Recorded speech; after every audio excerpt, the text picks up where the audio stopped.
Warning. The following video contains spoilers for a well-known pop culture or video game work. It is not recommended to watch this video if you have not completed the following works in their entirety.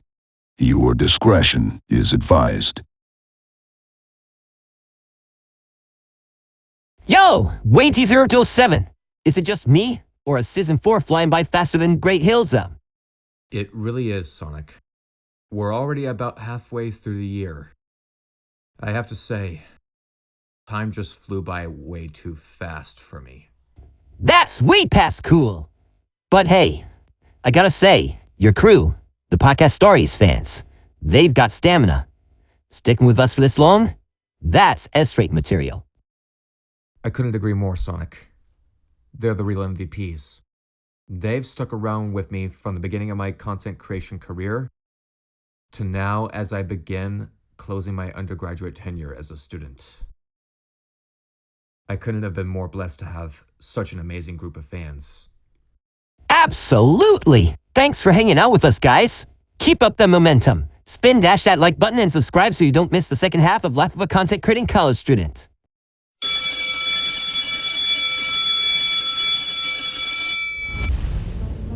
Homework has you in a pinch you can't seem to get out of. Are financial troubles hindering your focus? Out of ideas for informative and entertaining videos. Trying to connect with the audience in a lasting way? We've got the academic and creative expertise you need. You're listening to Life of a Content Creating College Student. And here's our hostess with the mostests. Wayne Z0207 and Charlotte Hernandez-Waite.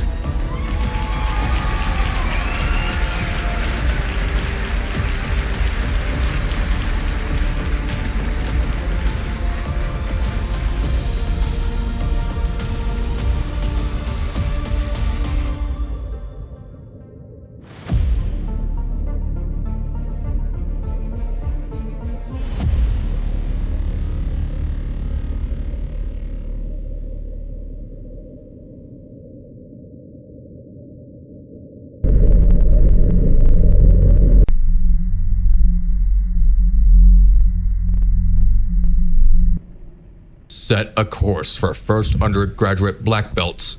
Warp 9.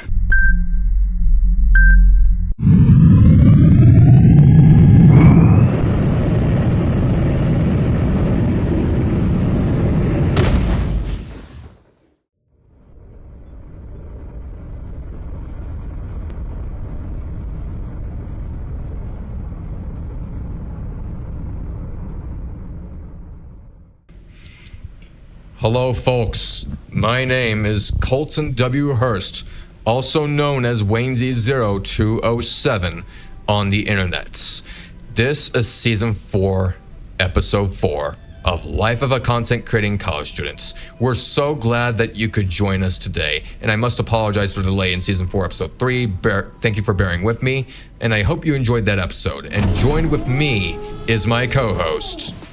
Hello. It's me, Charlotte. Good to see you guys again. It's good to see you again as well. Quite the developments we've had since last episode, wouldn't you agree? Yes, absolutely. I think we have a lot to talk about this week. I'm pretty excited. Agreed. Especially in relates to this episode's quote. Yeah, what's the quote? Courage doesn't always roar. Sometimes courage is the quiet voice at the end of the day saying, I will try again tomorrow. And this quote is by Mary Ann Radmacher. I don't know if I'm saying that name correctly, to be honest. It sounds about right. It looks right. Radmacher. Yeah, I think this is a really beautiful quote and really applicable to everyone's life right now. Colton, how has this impacted you? Why did you choose this quote?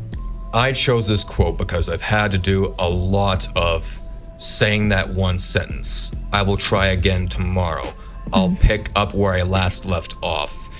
A lot of responsibilities, new ones since these recent developments, have flooded into my life. And bear in mind, these are not necessarily bad things. Just they've begun to overwhelm me a little bit. Yeah. What does this quote mean for you? Yeah, I think recently, specifically at work, there's been some situations that have happened that have been quite negative situations. And when at the end of the day, I reflect and, as humans, we have a fight, flight, or flee or freeze, right? Instinct. And really, I've realized that recently my instinct has been to flee from situations where I actually have the strength and ability to be fighting, and I should be fighting to get through this situation and get through it with grace and learning as much as I can. And so I love that you chose this quote. It's very uplifting. Just the fact that you're still here, I'm still here, that's courage, right? I agree. I'm glad that you could find some resonance with this and some solace. Thank you for finding the quote. Our episode's tip. Take a moment to do 2 things right now, even though it's past Valentine's Day. Tell someone you care about that you love them, and look at your calendar and see what you can free up. Tomorrow is never guaranteed. Yeah, I love that. Colton, thanks for spending this time with me for this podcast. I care about you. I appreciate our time together. Same here. Oh, and I like that second. Look at your calendar. Yeah, see what you can free up. Recently, I feel like all of these are very applicable. But I've been talking with my boss a lot about juggling responsibilities. And Colton, I bet you feel this as well. There's a lot of things going on that you have to juggle. And what are glass balls and what are rubber balls, right? Glass balls break. Yeah, rubber balls bounce, and you can pick them up once they've bounced up, right? Wait a minute. Didn't we talk about this in a prior episode? I'm identifying what Dr. Clark calls the glass balls in my arena, as well as the rubber balls. Wow, that's an excellent way of putting it. And I'm also paying attention to when these rubber balls turn into glass. Yes, with enough pressure, rubber balls turn into glass. That's what I've heard, right? Just like diamond. With some sand. Yeah. No, I think that's a really beautiful way of putting it. I bet we have. I bet we have. But that's what it is. Your tip number 2 right there is see what you can free up. What are your rubber balls, right? Absolutely. I like that. Here comes our random fact. According to a survey, the most popular recipients of Valentine's Day gifts and cards are teachers, followed by children, mothers, wives, sweethearts, and pets. This is definitely one of the most surprising Valentine's fun facts, isn't it? That is so true, but it actually kind of makes sense. I'm going to be honest, I didn't do much for Valentine's Day this year. I actually got really sick over Valentine's Day, but my dog got a Valentine's. I think that's so funny. Valentines. And teachers. Yeah, number 1 teachers. I guess while we still have a little bit of time, just a brief moment on what happened during Valentine's Day. My usual tricks and tendencies. Oh my gosh, no, it was so amazing. Colton surprised me with a whole bag of chocolate, which was amazing, like 2 weeks before Valentine's. So it was like the precursor. Ate them all in one sitting practically. And then on Valentine's, surprised me with a coffee. So appreciated that, and it was so needed. So thank you so much, Colton. It was awesome. Of course. It's the same trick that I used last Valentine's.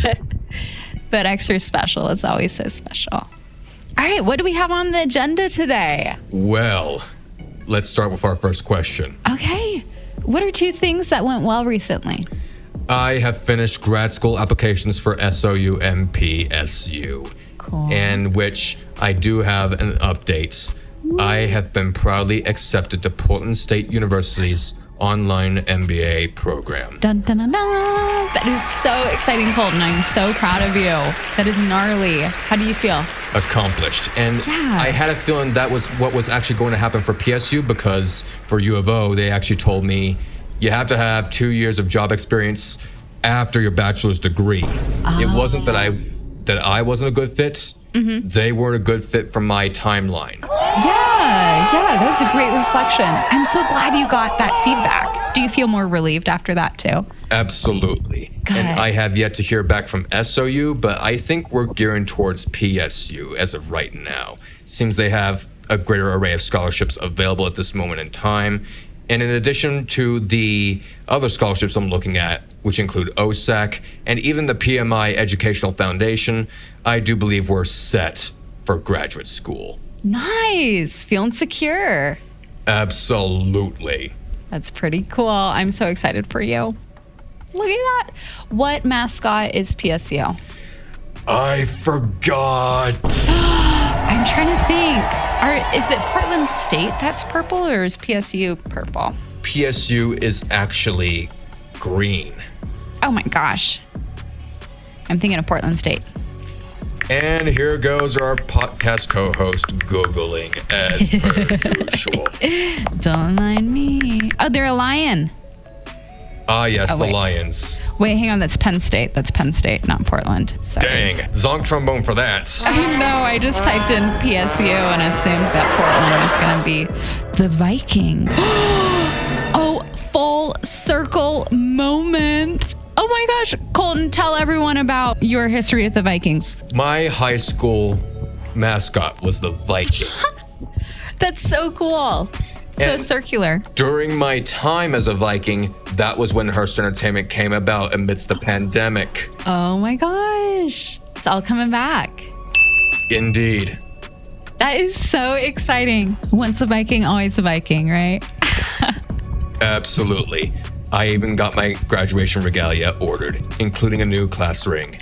Ooh, yeah, your dad was telling me. That's so cool. Wait, really? He filled you in already? Silence. Oh no, was I supposed to say anything? No, you were in the room when we were having that conversation. Oh. Remember, he was pointing out how you're going to have rings on all your fingers. Oh, you scared me for a second. I was like, oh no, did I just slip up?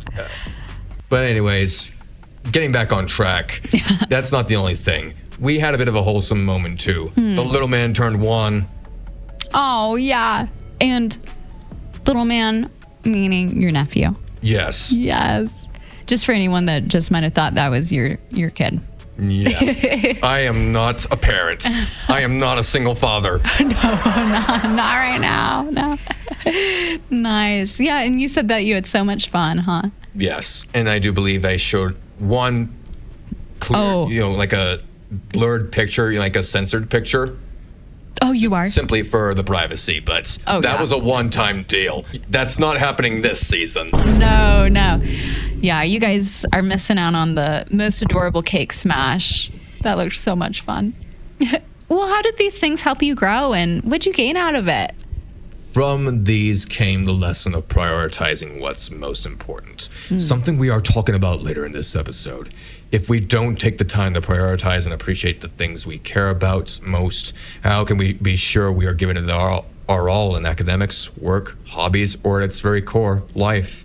It's a question that's been highly debated for years, and I would like everyone's input, including the audience. What are some things you are prioritizing for yourselves right now? Yeah, what are your priorities? Respond in the comments below. Well, we talked about accomplishments. How about setbacks? What are some setbacks? Well, it's obvious. By the time that episode released, overscheduled for the past few weeks. Courses, catalyze, something had to be cut. We've decided catalyze is going to have to be off. Yeah. We just didn't have the time to give it the proper attention it needed. And I could tell by the way I presented my idea at that first meet and greet that the idea wasn't panning out as good as I'd hoped. Well, it's great that you had the reflection, right? And you have other projects that you're working on and other focuses and bigger things. Right. You can always go on Shark Tank later in your life, and then it'll be televised on national television. Right. Well, what's one thing that you can take away from this? Overproduction is a waste that leads to other forms of waste. This is a lesson that I, as a Lean Six Sigma practitioner, should have taken to heart. Rest assured, I am not compromising my time with you folks. This podcast is just as important to me as it is to you. Yeah. It's so true. Overconsumption leads to more waste, right? When you try and put everything on your plate, you're not going to be able to do it to the most capacity, right? If you're only working at a 20% capacity, you're only going to be able to give out 20% where they work. Yeah. 80% of the problems are caused by 20% of the issues. There we go. Well, what did you do as a college student recently? On that note of the Pareto principle, as it relates to Lean Six Sigma, I have underwent the black belt training for 1 week, 2 days through Six Sigma Global Institute. Sometime after, I do believe it was season 3, episode 3 was recorded, I was in communication with the provider of my green belt, and they said real world projects are not required, just recommended. Taking that knowledge into account, I went for the black belt training. The black belt exam I took it on January 30th, 2026. And I am officially Oregon Institute of Technology's first Lean Six Sigma black belt. Dun, dun, dun. That's incredible. That's so amazing. And I went for that training for a good reason. I do not believe potential should be limited based on class status or what IQ is perceived to be by other people. Ooh, amen. Only we have the power to decide that. If we put in the effort, if we use our intellect, we can break traditions. We can set new ones. Yeah, absolutely. Yeah, push against what people think of you and rise above, go beyond. Yeah, you never know until you try. And if you continue to sit in a box, you'll never realize, what's outside of it, what's outside of the cave. Higher level of Lean Six Sigma knowledge is being applied in my project for Bravada Brewhouse. We're looking at improving their drive-through wait times.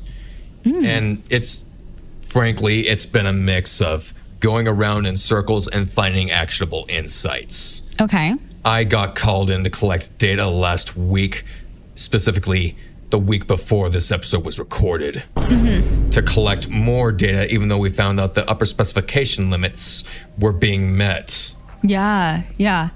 And so you just had to hop back in on it again, right? Yes.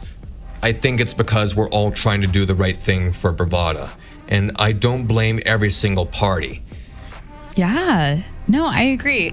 Bravada is a really big focal point of our community, and so it's so nice to give back to a community staple, right? And especially since they're alum too, we have that connection. Yes. For MIS 334, we conducted Monte Carlo experiments, A/B what-ifs, statistical tests in Excel, and I actually had to improvise my data set for the final project because of everything that went on, including the black belt training. The workload got so overwhelming that my energy levels just straight up drained, and I put in a data set that I didn't want to use because it wouldn't meet the project requirements. Oh. I had to meet with my professor over Zoom and explain the situation. And she allowed me to switch my data set to something that is more realistic, something that has 240 rows that's in my Lean Six Sigma class that I could analyze at a more advanced level. Oh, okay. I'm so glad that you're able to communicate.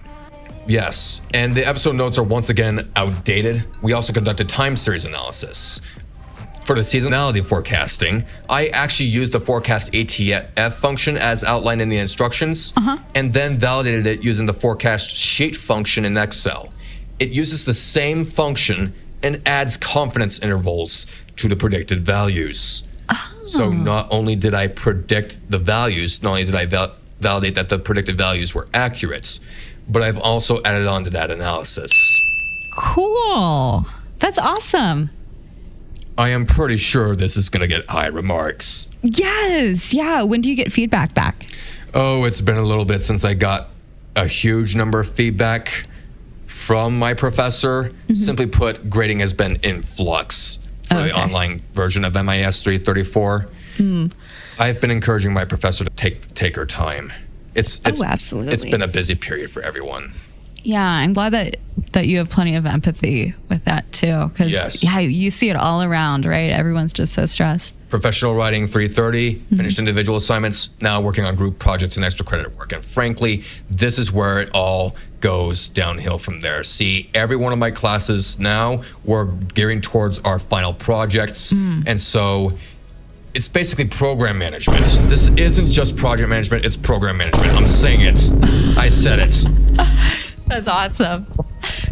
Do you like program management or project management better? I have been aspiring for program management, honestly. Did you ever think of that? No, it's a surprise. And for our listeners, can you give the definitions of the differences between program and project? With project management, it's just a simple project, an end result from the deliverables of a project.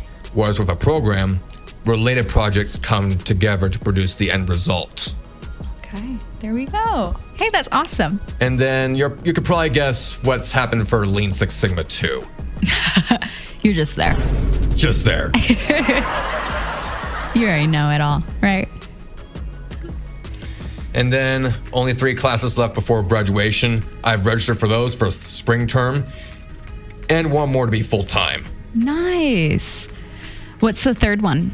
Or 4th one, sorry, to be full-time. The 4th one is Management 423, Enterprise Resource Planning.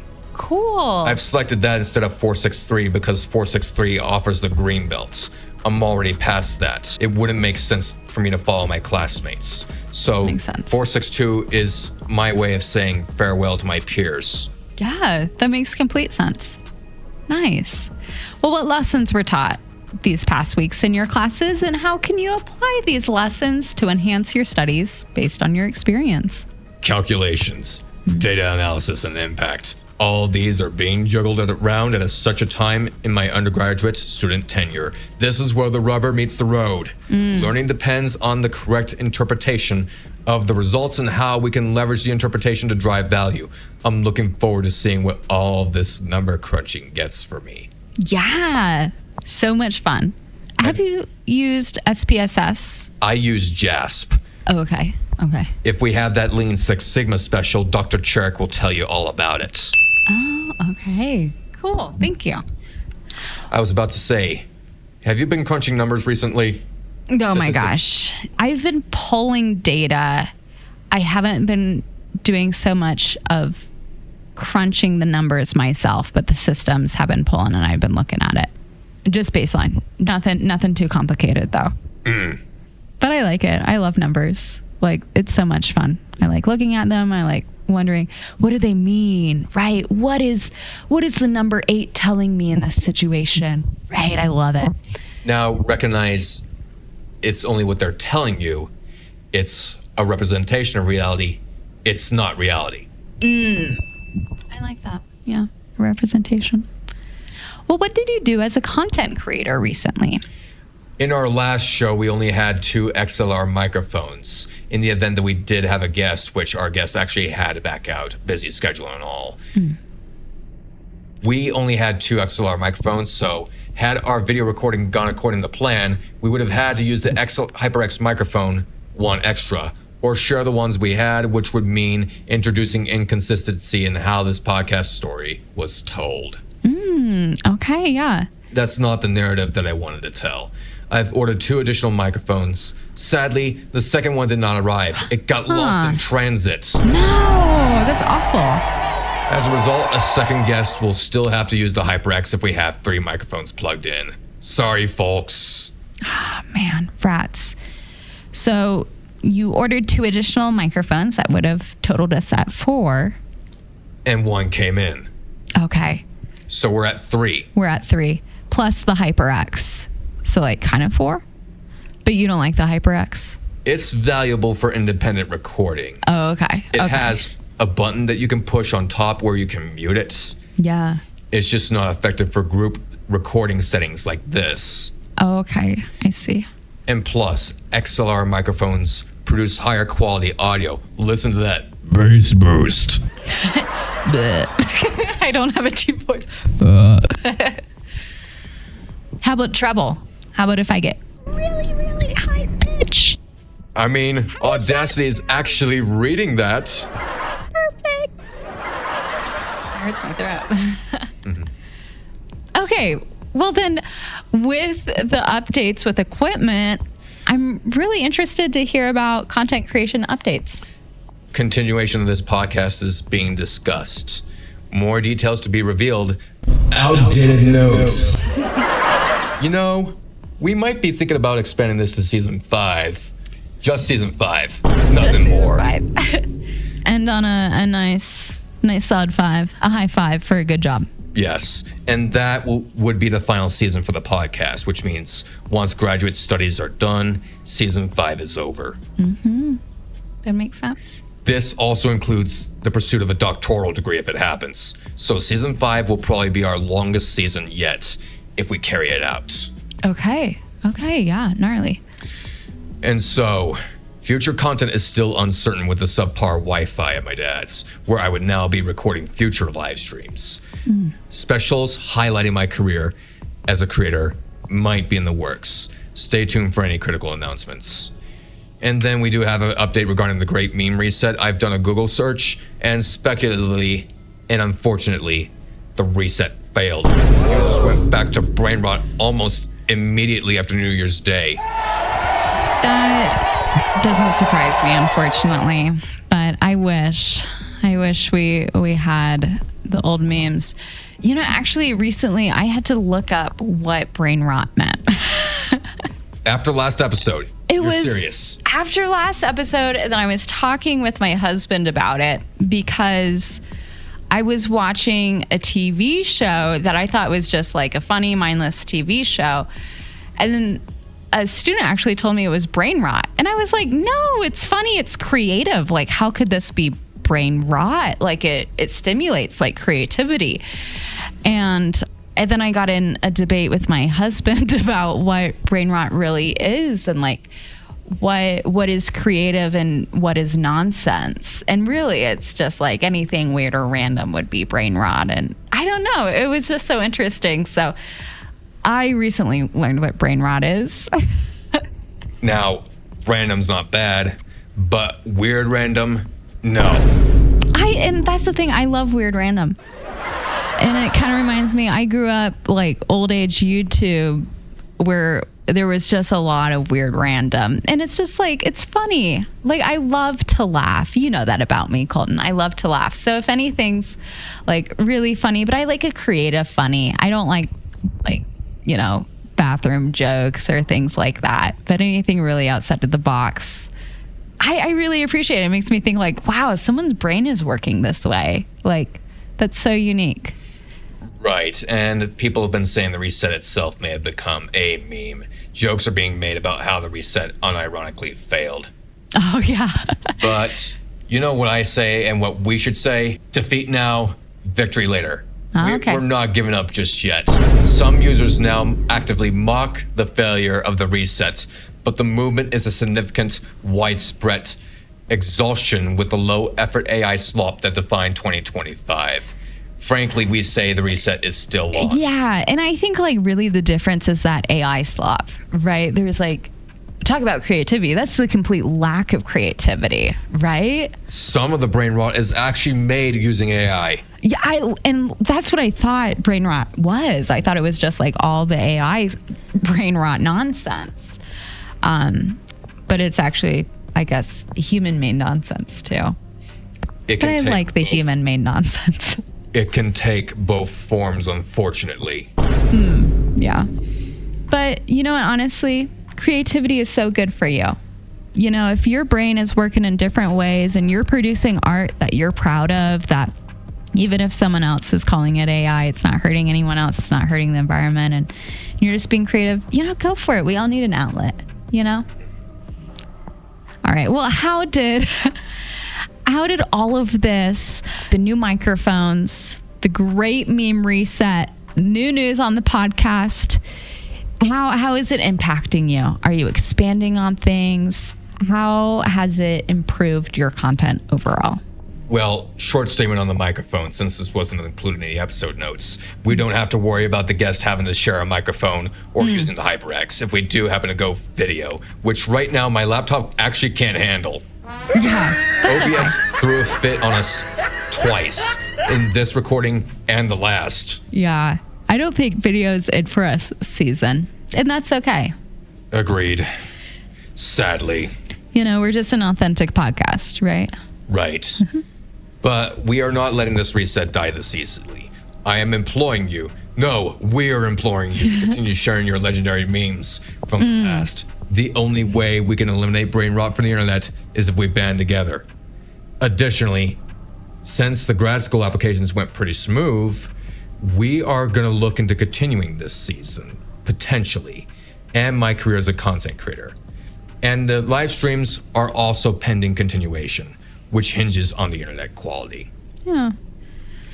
It is yet to be seen and not yet to be worried about right now. Right. Yeah. I mean, we've only got about 4 more episodes or so until the finale. Yeah, absolutely. Hey, what college events went well these past few weeks, and what did you attend here at the university? Outdated notes once again. Catalyze meet and greet. First and last event related to Catalyze I am partaking in. During the feedback sessions, I never felt more unprepared to bring a business idea to life. I couldn't tell the story my dad helped me conjure up well, and we didn't have time to get our business ideas on paper. We had too much going on. Yeah, just the season. And then our top resume workshop, I got to present my CV where I got constructive feedback from career services and got to network with peers within the program. And then Painted Roost and Threaded Voices, done for National Heritage Month. And then I think I also attended the Drop-In for Prosperity or something around those lines. Yeah. What'd you do on that one? Well, in that event, we not only wrote a fortune, but we also got a fortune back. Oh, yeah. And I got a pretty cool fortune, too. Yes. I'll share if you share. I don't have my fortune with me.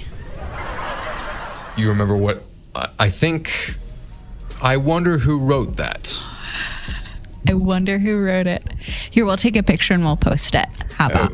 Yes, absolutely. Yeah. In fact, I want to give it justice. I don't have it verbatim memorized. Oh, okay. Yeah. I'm going to put it up in my office. I can just simply put it in my YouTube community channel updates. Oh, yeah. I like that. It was a good message. Yes. I think mine said there are 3 things that are monumental: faith, hope, and love. Greatest out of all these, love. Love. Yes. Oh, beautiful. I like that. Well, how did these help you get involved with Oregon Tech and the Klamath community?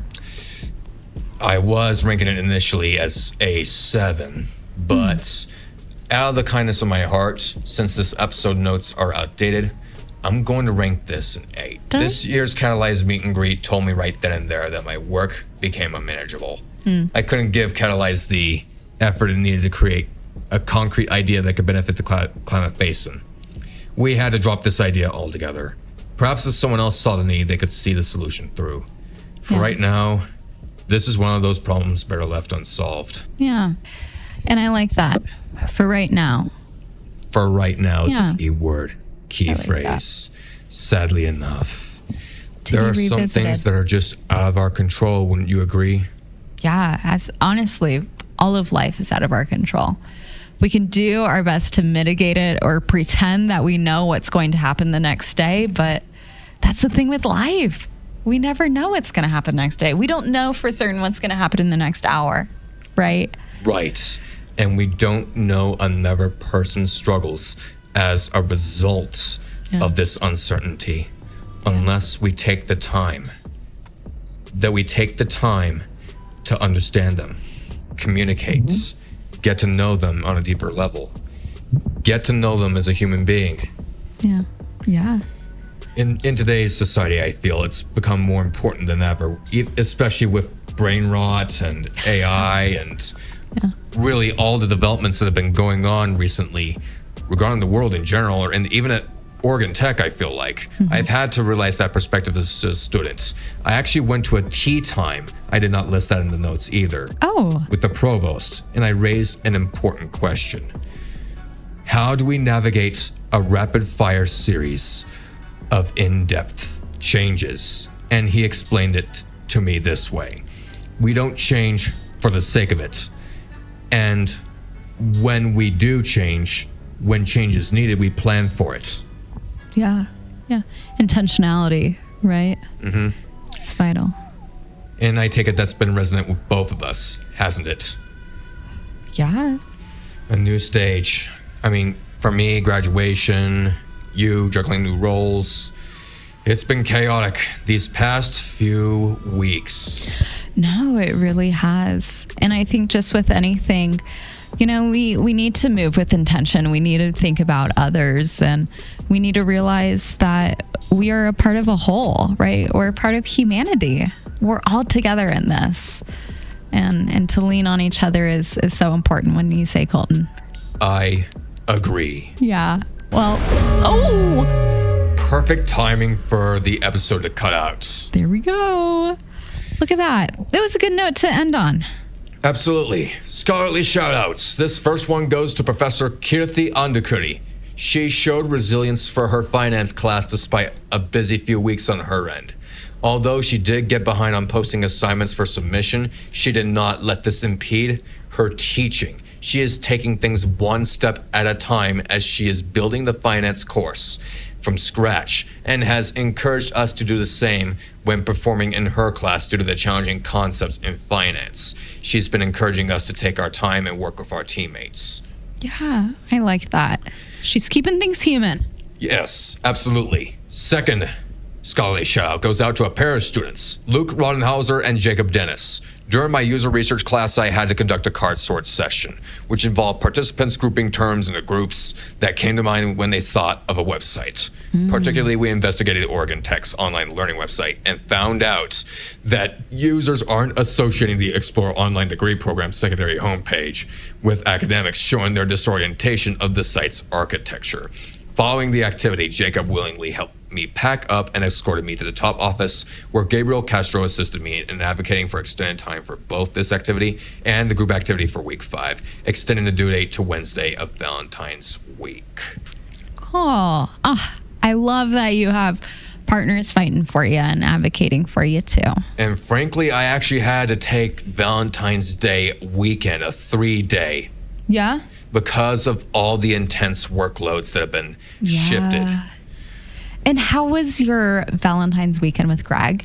It was the best. We celebrated Quirky Alone Day on the 14th. That's awesome. You guys had a lot of fun? Yes. Cool. Just 2 guys without needing a date. Nice. Yeah. You know, I think one of the best things in life is understanding that it's okay to be with yourself and to love yourself, you know? One of the things that we did during that 3-day weekend was see the movie Iron Lung. You did? Yes. Did you like it? It was amazing. Woo! Is it still in theaters? I really want to watch it. Yes, you really, really should. Okay, I'll have to watch it. Yes. Markiplier, what an amazing film you produced. Oh my gosh, so excited. Well, don't spoil it for me. I was about to say, and same goes for you, audience. Yes. Do not make me send the roaring knight after you to swoon you in the comments. Oh my gosh. So the roaring knight, I don't know what that is. Well, okay. I might have spoiled Deltarune, my bad. No, I don't know. Who else are you giving a credit to? Second one, Kai Cenat. He has temporarily retired from content creation to pursue his journey of owning a clothing brand called Vivet. He made this pivot to focus intently on a serious business venture. He has clarified this, not a permanent retire, but just a career pivot. This says a lot for an aspiring entrepreneur. Kai, you have our respect for going out of your comfort zone. Nice job pivoting to Vivet. Pivot to Vivet. I think plenty of our YouTubers have been shifting to marketing their own films and making a name for themselves, really. Oh my gosh. Well, I mean, Markiplier has really been at the forefront, I believe, of content creation from the start, and really leading the tone and setting the bar high for what you can do as a content creator and what you can do as a everyday human, which is really cool, right? He built himself from the ground up, his own really like marketing team is him, like, and ideas, it's all him, and it's so cool that he's built such an industry around himself. Hollywood is freaking out. Yeah, that's what I've seen. I've seen like a lot of people are getting really territorial and competitive, and they're pushing the Iron Lung down, even though it's like outperforming all these other really big multi-million and billion-dollar movies at the box office. And I love to see that. Admittedly, Iron Lung is not without its flaws, but I'd have to say, great film. He has a lot of potential. Cool. Oh, I'm excited. Well, what an amazing episode, wouldn't you agree? Yeah, it was great to sit down and hear some updates and really celebrate your accomplishments. Absolutely. Some new changes are going underway. And as more details come up, more of these changes will be revealed. So stay tuned for these next few episodes, particularly the second half of this season, because things are about to get awesome. Thank you folks so much for tuning in. Remember, there'll be disappointments in life, but we humans have the power to turn those disappointments into accomplishments. This is Waynesy0207, Fourth Wall Breaking, One Man Army, signing out. Have yourselves a good night. See you in Season 4, Episode 5, which shouldn't take as long as Season 4, Episode 3. No promises, though. We're human. All right, see you guys. Have a good night or day or whatever. Bye. Mike and I would like to thank the following for their contributions in making this podcast opportunity for its creator a reality. Yes, Sam. First, we thank the Oregon Institute of Technology for providing Waynesy0207 with knowledge he can pass on through this show. Our second thanks go to the following platforms that graciously host this podcast. Sam, take it away. With pleasure, Mike. Facebook as well as YouTube, Spotify, iHeartRadio, Amazon Music and Podbean. Consider liking, commenting, subscribing, following, and sharing if you liked this episode to support the creator. Sam, is there a link for all of this creator's socials, and even a way to join the Fourth Wall Breakers Den Discord server? Of course. Visit Wayne0207-4thwallbreakinggamer.com for all of his social media profiles and more. With that said, take care, stay healthy, and adios.